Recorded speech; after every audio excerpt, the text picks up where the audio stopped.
This pick hits so much more different nowadays. We didn't realize then when it was taken that the greatness within this pick would be taken. But you know what? No matter how high we get, no matter how successful we get in life, we'll always be an endangered species in whatever we do. But yeah, with that being said, kick that intro for me one time. Believe that.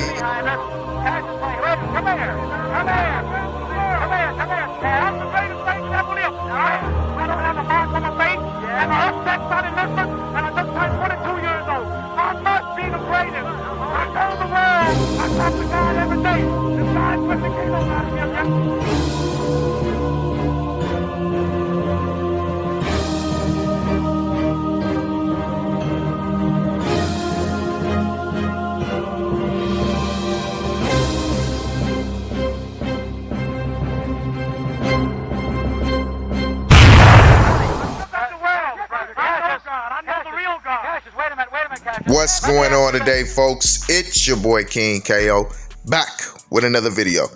And for today's topic, man, this is a sad one. We got some very, very sad news that just broke. DMX is officially gone. DMX has officially left this world. And that really breaks my heart to say. You know, honestly, like, no cap, man. Like out of anybody, you know, with in the industry who has passed away as of, you know, any time since like Nipsey Hussle, man, like this one was the one that really like set so much in there, so much more close to me. You know what I'm saying? Mo 3 too, man, because I was like, you know, growing up, man, it's four artists that I listened to, man, growing up, like throughout my whole life. Like Mozzie, you know, that's later on in life, but like DMX was the first one. I wasn't no big Pac fan, man. DMX was my guy. DMX was my Pac growing up, you feel me? And then you get Nipsey Hussle, who became, you know, the Pac for me later on in life. He became, you know, that #1 spot later on in life for me when, you know, DMX wasn't dropping any new music, you feel me? Then you get, you know, Mo 3 when Nipsey, you know what I'm saying, around that time, you know, when he dropped that Hold Your Tongue, Mo 3 started coming up for me, man. I really liked his music. Nipsey was still my main guy. And then Mozzie came out, and, you know, Mozzie, just lyrically, man, I just felt like he was the best. But as far as like situation-wise, life-wise, game-wise, Nipsey was that dude. And before him was DMX. I feel like DMX gave the most game out of any artist and was overlooked as far as that category. You know, he was looked at as, you know, Rough Rider, you know, a dog, all that. But when you really sit back and you was, you know, a supporter of DMX music, you got a lot of game from that. You got a lot of gospel inspired music. You feel me? He taught a lot within his music that a lot of people didn't understand. It went over a lot of people's heads. He dropped a lot of truths within his music that a lot of people didn't understand. You know, so this one really hit home for me, man. Like, all honesty, you know, like my girl, she's sitting here, man, she dropped real tears. You know what I'm saying? Like, she didn't even do that with Mo 3 Pass, but she just know how much, you know, love and respect and support I got from DMX. You know, and I understand DMX had a tough life. You know what I'm saying? He made some decisions within his life that honestly, you know, could have caused this, you know. And that's definitely a video we're going to go into. That's definitely a video I'm going to break down and I'm going to do for y'all. I got so many videos within the works, you know, that I'm just going to pile on all at one time because, you know, I know YouTube going to blackball me for what I'm finna do. But as y'all can see right here, man, you got TMZ reporting it. You know, the reports just came out. You got NBC News. You got every major media outlet reporting on this. And they confirming the fact that DMX has officially passed away. You know, it's been about 30 minutes now. You know, DMX is gone. You know, my boy is gone, man. Yeah, he's gone. So, you know, as everybody know, man, I've been following this news real tough. Especially if you follow me on TikTok, man. I've been keeping, you know, trying to keep y'all updated on there. You know, because it's just so much easier to get in touch with y'all and get quicker news out there. But I've been trying to keep y'all in touch with what's going on. But this is real, man. It's official, man. DMX is officially gone. I heard some reports last night, and when I seen a couple people, man, reporting on that last night, man, I swear I was like, DMX is gonna be gone tomorrow. I already knew it. So it really didn't come as a shock to me today that, you know, he's gone, because I knew last night that something fishy was gonna go on. I seen a couple things, you know, pop up on Google where they said he was gone, and I seen a couple people talking about it on TikTok, and I'm like, okay, they just let the news out a little bit too early. You know how a woman, you know, put on like a bikini and then she have like a little nip slip. That's what they had, like a little nip slip in their little plan. You feel me? But I mean, I already knew that it was coming, man. We all knew. If you're a real supporter of DMX, you knew it was coming. It ain't nothing that's shocking, nothing surprising. DMX was too outspoken. He spoke up on too much. You know, he was a stand-up guy. You know, he laid a lot of truths out there. He did speak in code at times because, you know, he had to be cryptic when he was locked away in interviews and whatnot. But as we all know, DMX was definitely that person that would let out the truth, you know, speak on the industry, speak on, you know, the stuff that goes on around the industry, speak on how it's, you know, really a big monster and whatnot, you know, really just put out there what's actually going on in the world, in the politics, you know, speaking about meeting the devil in Arizona. I know y'all remember that one. And he talking about, man, I realize that is God's country, because, you know, in Arizona is where I met the devil. And that went over a lot of people's heads. You feel me? He talked about, you know, actually, you know, signing that contract. Y'all know what contract I'm talking about. But we ain't gonna go into all of that like that, man. I just wanna touch on the surface real quick, because I want y'all to understand what's going on here. And the headline say, DMX dies at age 50. You gotta understand, man, they trying to say something when they saying that. They telling you something. First it came out that DMX overdosed, and he was, you know, basically they made it seem like he relapsed on the drugs. But people started catching on, clicking like, hey, hold up, how did DMX overdose when he's a pastor now?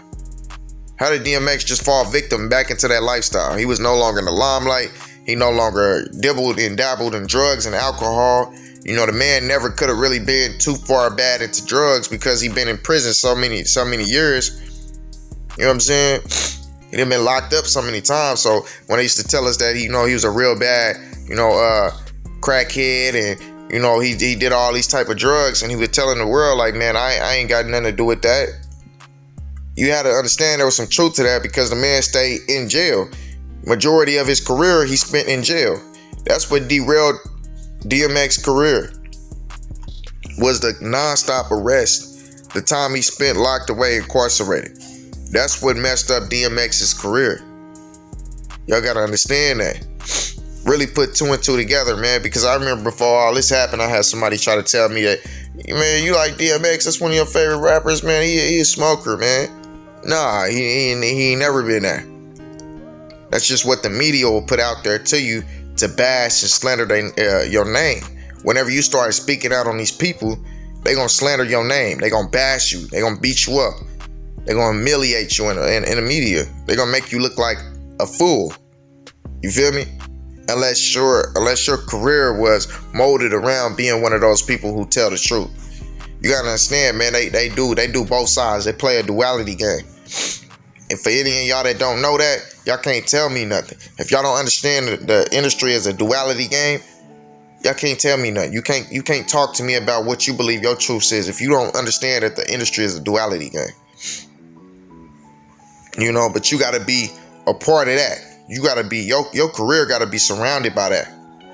DMX from the jump was always a risky, you know, signing to them, because one thing that people don't know about DMX is on every album that he ever made, he always put a gospel song or a prayer, no matter what the album was. Whenever he was in his darkest times in his life, the man would still, you know, get on his knees and pray. And that's a part of what his grandma instilled into him. You know, the man was a man of God. So eventually you knew his career was going to turn back around to him going back, you know, to the church, going back to the Most High. You know what I'm saying?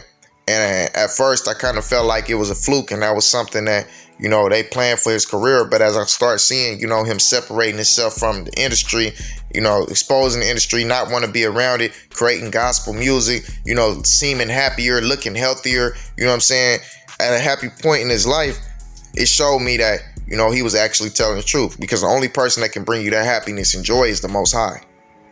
Nothing else, nobody else. I don't care where you go. You can't fake the funk and seem happy. That's why you see a lot of these celebrities and, you know, a lot of people in a position of power who look so evil, who look so out of it, who look just like they been in darkness forever. They be like that, man, because they don't have the Most High. They so far separated from the light. The only light in them is darkness. The only light in them is darkness. I forgot the scripture. It said, I believe it said, if the light in you be darkness, oh, how great the darkness, or something, I believe. You know what I'm saying? Or if the light in you be evil, or one of those. Y'all know what I'm trying to say. Pretty much, man, these people, the same amount of light that we have, you know, as people who walk in the light, they have that great amount of darkness in them.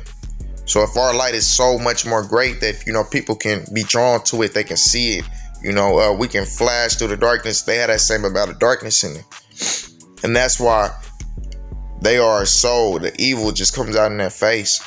It looks so much different from when they started to now. You know, they did so many different things, you know, to increase that darkness. They follow all of these different books, these Aleister Crowleys and, you know, different things, man.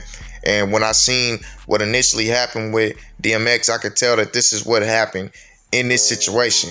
And the headlines, all of these different things, when it changes and flip-flops and everybody got all these rumors going on. And when it's a high-profile thing like that, man, it's all about energy. Y'all gotta understand. It's all about energies, frequencies, things like that. A lot of big things are gonna happen, like I've been telling everybody on my other channel. You got the LAC fixing to be open again this year. Y'all didn't think about that. It hasn't been ran since 2018. It's being started and ran again this year. I know y'all gotta understand what's going on in the world right now. So many big name artists, so many big name celebrities are going to lose their lives. It's already happening, but it's going to happen on an even greater scale than last year. That last year was just a build up to what's going to happen this year. You need mass sacrifice. You got to have that. You got to have that energy. It's an energy harvesting. It's all lesser magic. You got to understand this. This is what they need to put out their agendas. This is what they need to run their portals. This is what they need to unlock their gateways to other dimensions. This is their Star Trek. All of that stuff they've been showing you since you was a kid growing up. But first it starts with energy. They need to harvest energy, as much energy as possible. And the biggest way they do that is by dropping these celebrities like flies. Now you gotta understand, at some point in time, DMX did take an oath. Whether he broke that oath and got away from it, and I honestly think he did, because I could tell the man was genuinely happy. And at that point in his life, it just seemed like the whole time DMX was in front of the media, he was not happy. So growing up, I never seen a happy DMX. I just thought DMX was this violent, aggressive person, you know, who didn't have, you know, no happiness living inside of him. But the older I got and the more I started seeing the man in interviews, when he was in jail, he seemed happy. You know, of course, ain't no man finna be happy locked away, but in jail, he just seemed like he was so much more happy because he was away from all of the politics and, you know, stuff that he had to go on out in the outside world. Now, you got to understand, man, on both sides, even without, you know, just the darkness in the industry is still, you know, a messed up situation. You know, being in front of that camera, you know, not having an actual life of your own. You know what I'm saying? The industry is all the way around just this big machine that is, you know, it's just terrible all the way around. You know, you don't get your life is no longer yours. In the beginning, yeah, that might be cool. You know, everybody knowing your name, you're a celebrity, you blowing up. But then eventually, once you'll start to understand, like, I can't go nowhere. I can't go to a store without people following me. I can't, you know, do this. I can't do that. I can't hang out with my family. Now my whole family being watched. You know, everybody want to be all in our business. Anything I do goes viral. You know, any little thing I do, there's no privacy for me no more. Imagine how that feels to never be able to have your own privacy. Now that's what celebrities go through. So what part of being a celebrity is actually good besides the money? You know, but you can't even spend the money how you want to. You can buy all these expensive gifts and do everything you want to, but just as far as like, you know, actually being comfortable spending your money, like actually being able to walk into, you know, any store, walk into a dollar store if you wanted to. You can't really do those type of things no more. You always got to watch your back. You always got to be uncomfortable. You know, you always got paparazzi following you. And I mean, I know it's not as much nowadays as it was back in, you know, his times, because that's all they had to get out, you know, the private lives of these celebrities was the paparazzi. You know what I'm saying? The paparazzi followed them everywhere they went back then. Nowadays, we live in, you know, the computer age, so it's so much more like just media out there that's privately owned. But yeah, man, I'm going to touch on all this into the video that I'm going to drop later on. Y'all just stay tuned, man, and come and check that out. But yeah, man, make sure y'all like, share, subscribe to the channel. YouTube trying to blackball me right now because I'm dropping too much truth. But yeah, man, y'all keep your boy up, man. But with that being said, I'm out. Believe it.